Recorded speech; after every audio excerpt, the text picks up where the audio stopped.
Witam was wszystkich, ja się nazywam Nyx, a to jest moja kuchnia.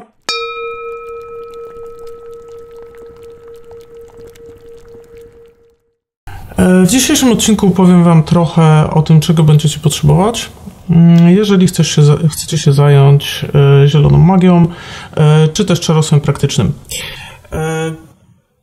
To jest głównie po to, żebyście mogli zorganizować sobie najpotrzebniejsze rzeczy, jakiś własny sprzęt i móc przystąpić do praktyki, bo zielona magia, czy tak jak my, czarostwo praktyczne, jest dziedziną praktyczną, tak? Ona nie polega na teorii, nie polega na rozmyślaniu, nie polega na medytacji, tylko polega na robieniu rzeczy, a żeby te rzeczy zrobić praktycznie, no to jest nam potrzebne do nich kilka utensyliów. Po pierwsze, na pewno istotną rzeczą jest wybór miejsca. Najczęstszym wyborem miejsca, jeżeli chodzi o wyrób mikstur, proszków, olejków itd., jest albo kuchnia, co może niektórych zdziwić, ale tak naprawdę kuchnia jest miejscem alchemicznym w domu, tak?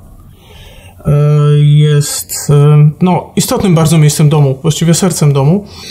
Ewentualnie można to robić też w pokoju rytualnym, jeżeli ma się taki pokój, jeżeli jest on dostosowany do tego, żeby móc robić takie rzeczy, tak? Jeżeli mamy tam jakąś taką część laboratoryjną bardziej, powiedzmy, czy tam bardziej kuchenną. Każdorazowo przed przystąpieniem do działań powinniśmy sobie zapalić ogień, w formie jakiejś świeczki najlepiej i tak dalej. I bardzo dobrze jest zapalić kadzidło. Ja tutaj mam takie kadzidełko. Dlaczego to robimy? Po pierwsze dlatego, że ogień jest podstawowym elementem alchemicznym, który jest związany nie tylko z energią, dodaje energii naszym zaklęciom, tak, ale jest też związany z przemianą, z transformacją. A działając w obrębie czarostwa, transformujemy substancje w inne substancje, tak? Wykorzystujemy cnoty roślin, minerałów, również pewne moce zwierząt, żeby uzyskać z tego jakąś miksturę, która będzie działała w konkretny sposób, tak? Jako zaklęcie przez nas rzucone. Więc ogień nie dość, że dodaje tej energii, to zapewnia nam jakby cały czas ten taki transformacyjny motyw, a również symbolizuje światło świadomości, światło ducha, które nas powinno prowadzić w tym dziele. Kadzidło z kolei jest bardzo przydatne, jeżeli chodzi o modlitwę. To znaczy bardzo często, kiedy będziemy wytwarzali różnego rodzaju mikstury, będziemy się nad nim modlili i należy się modlić zawsze nad ziołami na samym początku, nad ziołami, nad olejkami, żeby obudzić ich ducha, żeby obudzić ich właściwości, ponieważ zioła, które nie są wzbudzone, zwykle nie mają pewnych właściwości na poziomie magicznym i dopiero trzeba je przebudzić przez odpowiednią modlitwę, przez odpowiednie błogosławieństwo, żeby one tych właściwości nabrały. W tym przypadku kadzidło, tak, jest nośnikiem tej modlitwy. Kadzidło wytwarza dym, który się unosi w górę, porzucając ten niższy świat, unosi się do nieba i w ten sposób również transportuje naszą modlitwę wyżej, w górę, do górnego świata, do świata przodków, na plan gwiezdny, do świata bóstw. Więc kadzidło jest nośnikiem naszej modlitwy. Dlatego dobrze jest też mieć zapalone kadzidło, nie mówiąc już o tym, że kadzidło też przy okazji oczyszcza przestrzeń, co jest bardzo dobre, ponieważ tak naprawdę nie chcemy pracować w baganie, chcemy pracować w przestrzeni czystej energetycznie. Tak, i teraz czego będziecie ponadto potrzebować już do konkretnego działania? Po pierwsze, wszystkie przedmioty, których będziecie używać, jeżeli chodzi o zieloną magię, niezależnie od ich pochodzenia, powinny być oczyszczone i używane przez was tylko i wyłącznie do magii. To znaczy, jeżeli używacie jakiegoś garnuszka, to używacie go tylko do magii. Nie używacie go po to, żeby sobie ugotować jajka. Jeżeli używacie moździerza, to używacie go tylko do magii, a nie po to, żeby sobie, nie wiem, pokruszyć, dajmy na to, pieprz do obiadu. Tylko to są specjalne przedmioty, używacie ich tylko do magii.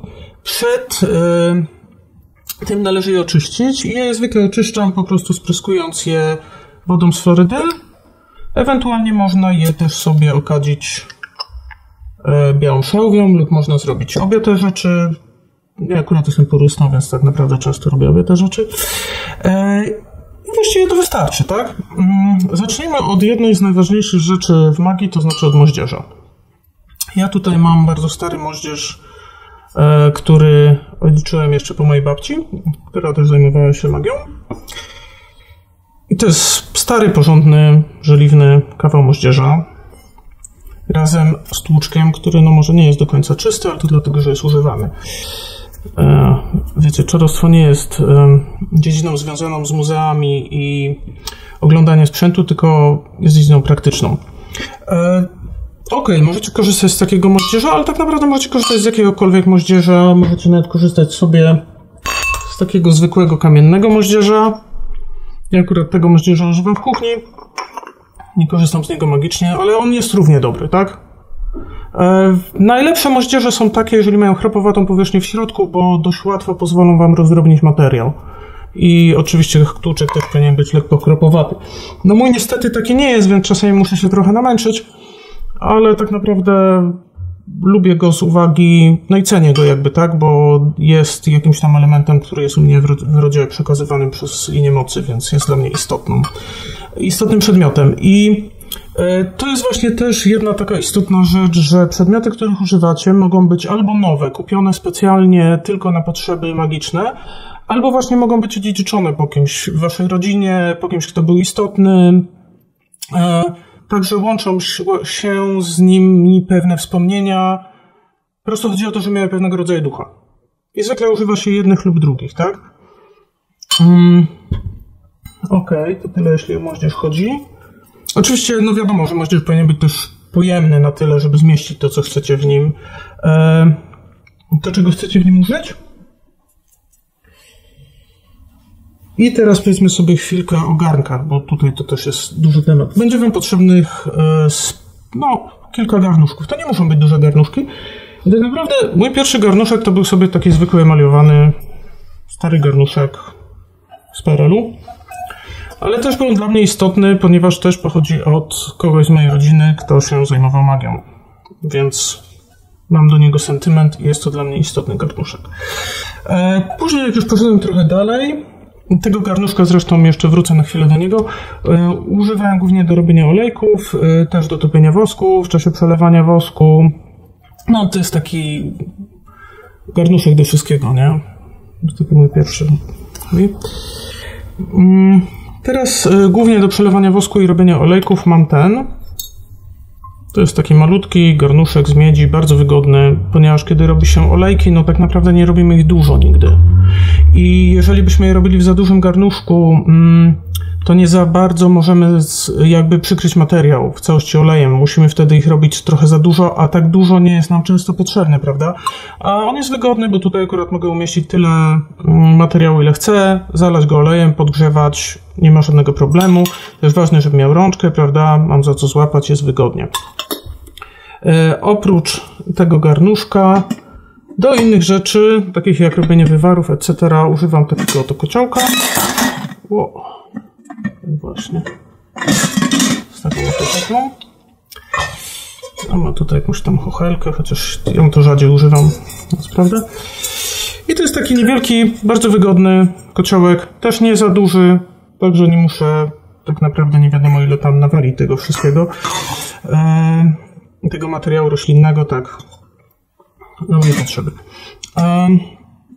Tych garnuszków oczywiście możecie używać sobie nad kuchenką, ale istnieje też taka bardzo fajna rzecz, ponieważ ja naprawdę jestem zwolennikiem używania ognia, jeżeli chodzi o magię, tak, używania żywiołów, a nie jakichś tam elektrycznych kuchenek, etc.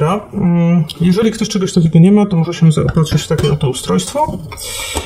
To jest taka miedziana kuchenka, która tutaj ma regulację.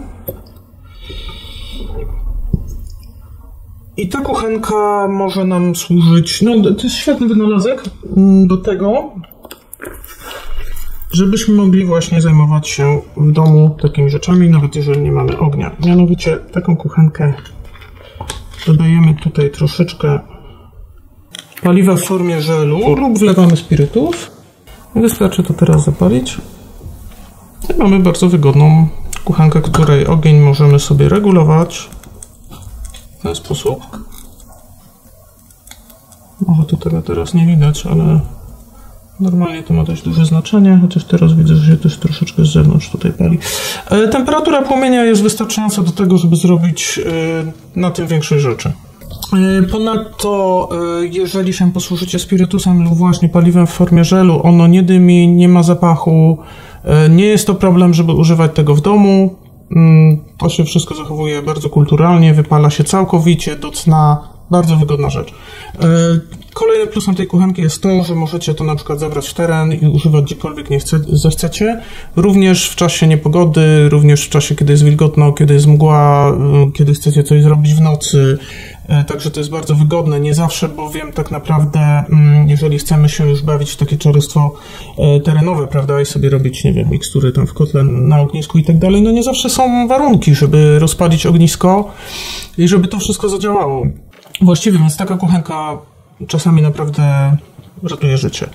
Okej, ja się pozwolę dopalić, po prostu mógłbym to tym zgasić, bo to do tego służy, ale nie chcę tego robić, chcę, żeby to się wypaliło, bo wtedy będzie czyste, tak? Więc niech to sobie się pali. Na pewno zauważyliście, że większość przedmiotów, których używam, jest z miedzi.